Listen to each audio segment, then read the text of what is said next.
How do you doing? Ruen.Allis here, and well, this is gonna be shaking up from what I usually do. Usually, I just record gaming and all that, and usually I talk about what I want to talk about.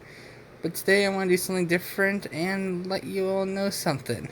Well, for one, I'm a giant D&D nerd. Me and my group of friends, Arty and Midnight Archer, messed around in D&D for a little bit, and I got hooked. I just enjoy doing all the fantastical, fantasy elements of it that you usually cannot do. It's just a lot of fun.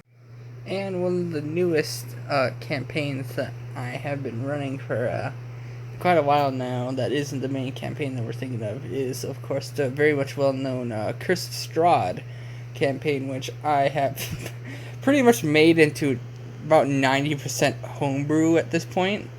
But okay, so I play D&D with my friends a whole lot differently than how it's actually supposed to be played.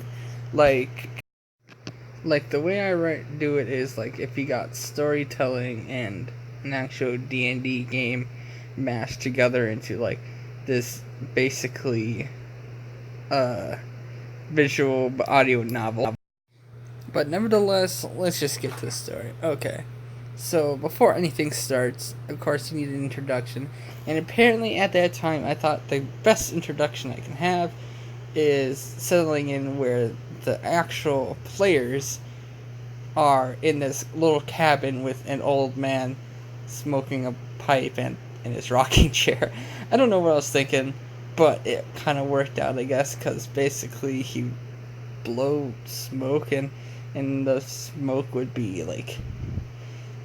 the characters, and it was oh, this is old man wizard tells story kind of scenario, if that makes sense. But nevertheless,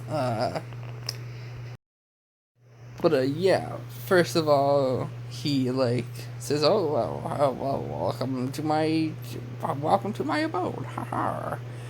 But the first character that gets introduced was a well-known, kind of recurring character in many of the D&D stories so far with my friends, is my friend Arty's character named Dominic. Dominic is, I believe, a high elf ranger? I don't know, but this is what he looks like. Yep, this is Dominic. Also, I'm going to have to thank Arty for providing most of the drawings for most of the characters, so check out her channel in the description below. But anyways, this is Dominic, her very well-mannered and quietly soft-spoken ranger elf, which I praise because he is amazing. And basically how he got drawn into all the mix was him and one of my other characters, Tyrion, was walking about in the forest, coming home from, I think, some kind of merchant trade. I don't remember exactly what it was. And Tyrion hears something, runs off to the woods, and then Dominic's like, oh, what the hell, what's going on here? And then he runs after her, and basically he gets engulfed by fog, which is something that you don't want to happen in the world of D&D. Because, of course, it was a magical fog. Yes. And then the next character to be drawn into the fog was another one of Arty's characters. We tend to play multiple characters, which is fun because, we keeps our awareness sharp and our minds sharper. Next character, which is Zoroth, whose name I always forget, who is, I believe, a white-scaled dragon-born sorcerer, if I remember right. I could be wrong, or a warlock, one of the two. He does the magic voice. And he is a very kind of mean boy, to be honest. I don't think it's mean as much as he's very distrusting. One of my characters had to earn his trust very quickly. But he's very, he has a short fuse, basically, which I still like him. And how he was pulled into this adventure was he was camping out in the woods, I believe, just tending his fire and all that, when all of a sudden, the magical fog shows up again, and I think he rushes in head first. It was either that or Dominic, who just rushed in and was like, yeah! But no, Zoroth is like, oh, here we go again. And then he's like, whoop! Okay. And then we have the last character to be drawn into the game, which is actually mine. So I get to DM and have my own character. Mine was this little gnome paladin monk type person called Sabis. Yeah, not Sadis, Sabis with a B. And he's just a little cinnamon roll. Like he is, he is the support and life of the group, pretty much. Well, that and the little weakling, because he's just a little gnome. But don't let that fool you. He has tricks. He has mad tricks, boy. But he was basically like praying at his little church temple. Oh yeah, he lives in a temple, and he didn't even know what was happening. Like he was just enveloped by the fog while he was still praying with his eyes closed.